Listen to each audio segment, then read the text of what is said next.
Hi guys! Today is the day of the day. Hindi, pero ngayong araw, papalitan na namin yung radiator namin and lalagyan na namin ng starting system tong makina. Pero bago yon, samahan nyo muna akong pumasok. And ayun, motor muna papunta doon sa pinagpaparadahan ko. Ayun o, jeep papunta nagkarolan. And ayun, para di na umaba, fast forward tayo na ito na kami sa room. As usual, ilalabas namin dahil mainit sa loob. And ayun, nakita nga namin na hindi nga talaga sa amin yung radiator. Sa kabilang group to, kaya sige, kalase ang radiator hose. Pero just an update guys, hindi sila galit.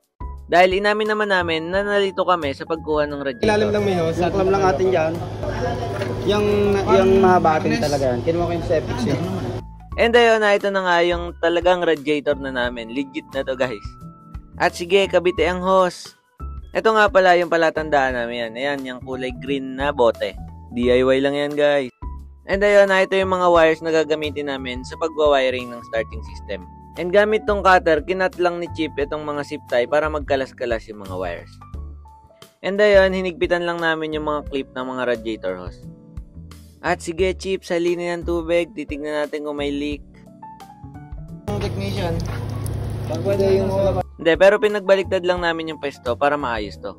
And ito nga pala yung water temperature sensor. Ikakabit lang namin to dito sa thermostat housing.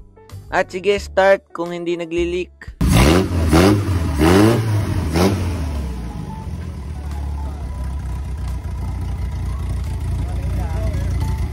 At ayan guys, hindi yan leak. Tubig lang yan na nag-stuck dyan.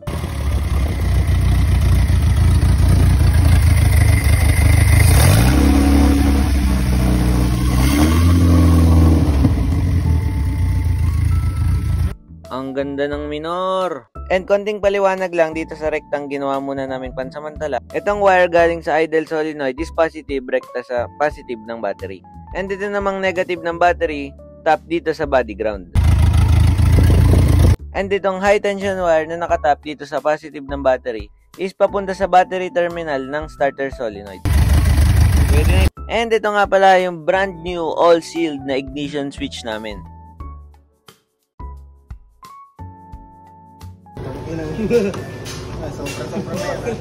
And ayun, na-wiringan na nga pala namin tong ignition switch namin.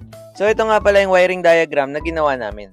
Yung negative terminal ng battery is nakatap sa body ground ng engine. Yung positive terminal naman ng battery is nakatap sa battery ng ignition switch. Positive naman ng terminal ng battery papunta sa battery terminal ng starter solenoid. And then galing sa ST or sa start ng ignition switch, papunta naman sa ST terminal ng starter solenoid. And ayun, ganun lang. Tapos na. Sige, baba mo na. Sige lang pre. Oo, sige, okay na, tapos na. Oo, baba mo na. And ayun, ganito yung itsura niya. At sige, testing kung nagana.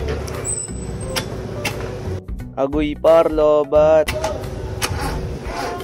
hindi na charge. And ayun, nakita natin na nagka-crank naman yung starter motor.